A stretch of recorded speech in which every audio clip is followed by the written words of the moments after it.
For the sake of eternal youth and beauty, the woman resorted to transplanting organs from corpses into herself. Decades have passed this way, yet she remains as beautiful as a young girl, while her twin sister has long since aged and withered. In this world exists a kind of mermaid.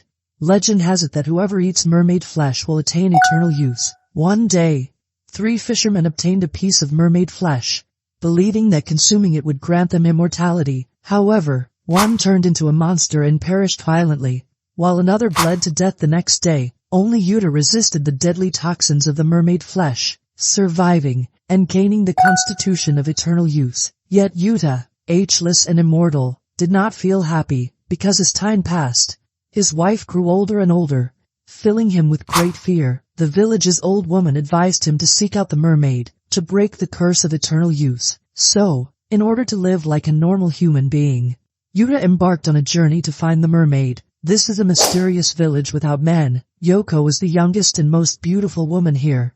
Yet under the pressure of the old ladies, she strips naked and bathes in the icy pool. But the next moment, Yoko is unexpectedly harpooned to death by the old ladies behind her, and after her death, she turned into a big fish. One of the old ladies takes out a small knife and immediately cuts a small piece of flesh from the fish. Early the next morning, this piece of fish appears on the dining table of the old lady's granddaughter, Mana. Seeing Mana relish it, the old lady is delighted. She then tells the other old ladies about Mana consuming the mermaid flesh. Just then, an old lady rushes over, saying that a man has entered their village. They quickly find this man, who turns out to be Yuta, the one searching for the mermaid. But the next moment, the old ladies rush forward, mercilessly stabbing Yuta with their harpoons. After confirming Yuta is dead, the old ladies throw him into a cave. But in the evening, Yuta unexpectedly resurrects. He sees the mermaid corpse not far away, and believes that the village must be connected to the mermaid. So,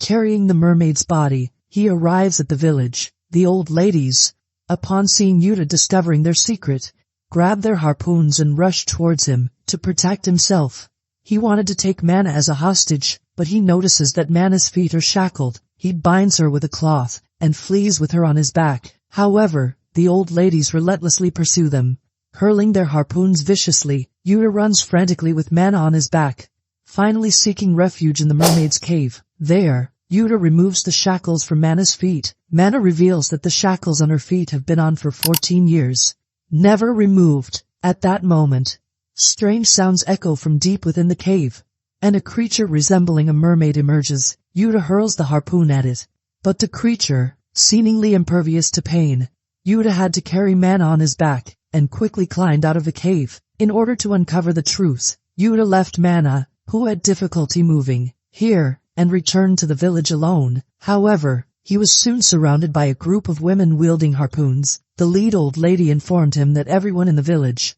except Mana, was a mermaid. Mana is the food they have nurtured for over a decade. The old lady told Yuta that if he could bring Mana back, they would safely let him leave. Yet, Yuta angrily refused. At that moment, Mana was already captured and brought back by others, and Yuta's body was pierced once again by harpoons. The old lady told Yuta that Mana had also consumed mermaid flesh, and thereby gained immortality as a human. However, her fate was to become food for everyone in the village. Humans who consumed mermaid flesh could live forever, but if a mermaid consumed the flesh of an immortal human, they could rejuvenate and take on the appearance of that person. All the villagers in the village were aging mermaids. They nurtured Mana for over a decade, waiting for her to grow into adulthood, to become the most beautiful human form, and then feed her mermaid flesh to grant her immortality. Afterward, all the people in the village would collectively feast on Mana's flesh, regaining new life, and acquiring the same beauty as Mana. During this process, they continuously killed the youngest mermaids in the village to feed Mana. Now that Mana was captured and Yuta was struck by poisoned harpoons, the village's centuries-old wish was about to come true. However, just as the old lady was overcome with excitement, Yuta seized the opportunity, broke free, took Mana in his arms, and set the house ablaze. Yuta finally managed to escape with Mana. They escaped back to the mermaid cave again. In gratitude for Yuta's life-saving act, Mana used her mouth to draw out the venom from his wound. However, the elderly ladies followed the trail of blood. They opened the floodgate that connected to the mermaid cave. All the mermaid caves in the village led to the sea. Once in the water, Yuta and Mana, as humans, were no match for the mermaids. As Mana was submerged in the sea, a mermaid lunged forward and bit her. Instantly, the mermaid transformed into Mana's likeness. Seeing this, Yuta swiftly carried Mana ashore, using a harpoon to fend off the leaping mermaids in the sea. Unbeknownst to him, the old lady who had nurtured Mana had stealthily approached her. The old lady sought to seize the opportunity to consume Mana, but Mana pushed her away. Mana was curious why, after other mermaids entered the sea and reverted to the mermaid forms, she could maintain her human appearance. It's because the old lady was not a mermaid at all, but a human like Mana who had consumed mermaid flesh and gained the ability to live forever. However, she had eaten the mermaid flesh in her old age. From that moment on, she could no longer integrate into human society. In order to no longer be lonely, she is willing to cooperate with the mermaids to help them raise Mana. Yuta can sense the pain of the old lady because they are both monsters with eternal life. Yuta wants to take Mana away from here, and the old lady does not stop him. To her, Mana is so lucky because she not only has eternal life and beauty, but also has the person who can always be with her, while she can only continue to stay here, forever accompanied by the ugly mermaids. After leaving Mermaid Village, Yuta and Mana arrived in the city. Everything in the outside world seemed so novel to Mana, even a stray cat could captivate her. Taking advantage of a moment when Yuta rested, Mana wandered around holding the kitten. However, the kitten escaped, prompting Mana to chase after it. But in the next moment, a truck crashed towards her. Upon hearing from a passing police officer that Mana had been in an accident, Yuta hurried to the clinic. However, Dr. Sheena informed him that Mana was missing.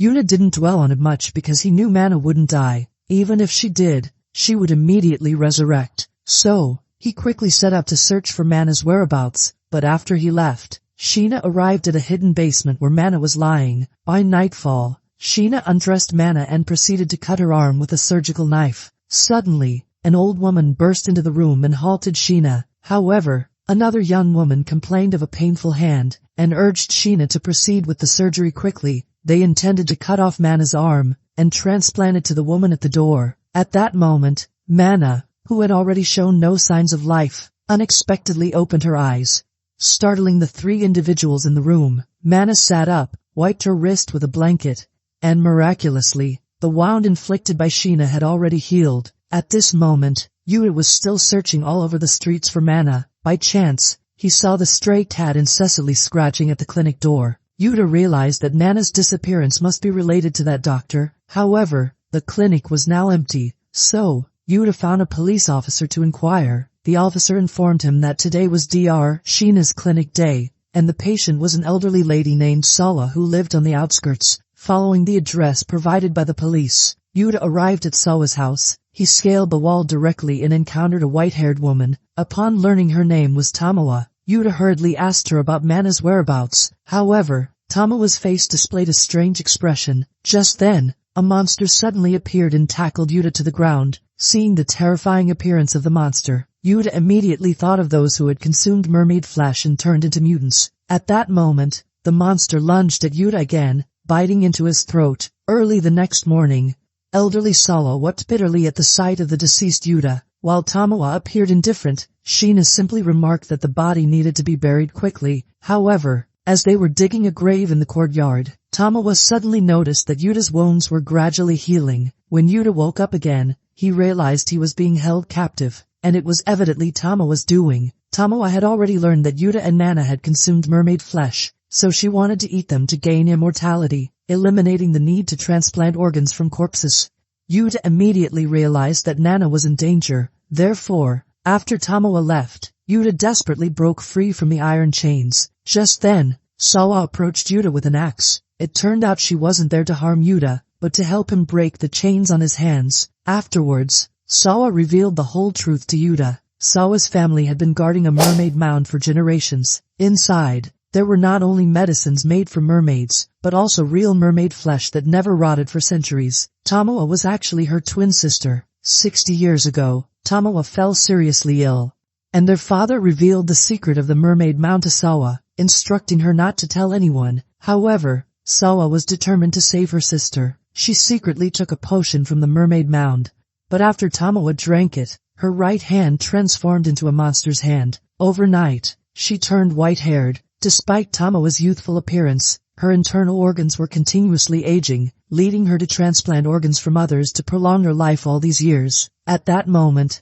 Tamawa dragged Mana into the dungeon and allowed Yuta to have one last look at her. Immediately after, Tamawa pierced Yuta's body with a spear and locked him together with the monster she kept. Subsequently, she found Dr. Sheena, seeking his help to transplant her own head onto Mana's body, so she could achieve true immortality. However, Sheena hesitated with a surgical knife in hand. Formerly, out of love for her, he had been assisting Tamawa in transplanting organs from the deceased. However, this time the surgery involved a living person, and the last shreds of conscience prevented Sheena from performing the operation. The already deranged Tamawa decided to take matters into her own hands. At that moment, Sawa, unable to contain herself any longer, knelt down and implored Tamawa to stop. She revealed the secret of the Mermaid Mound to her. However, to Sawa's surprise, Tamawa had already known about it. The reason she was performing the surgery in front of Sawa was to force her to disclose the location of the Mermaid Mound, so the group proceeded to the Mermaid Mound with Mana. Meanwhile,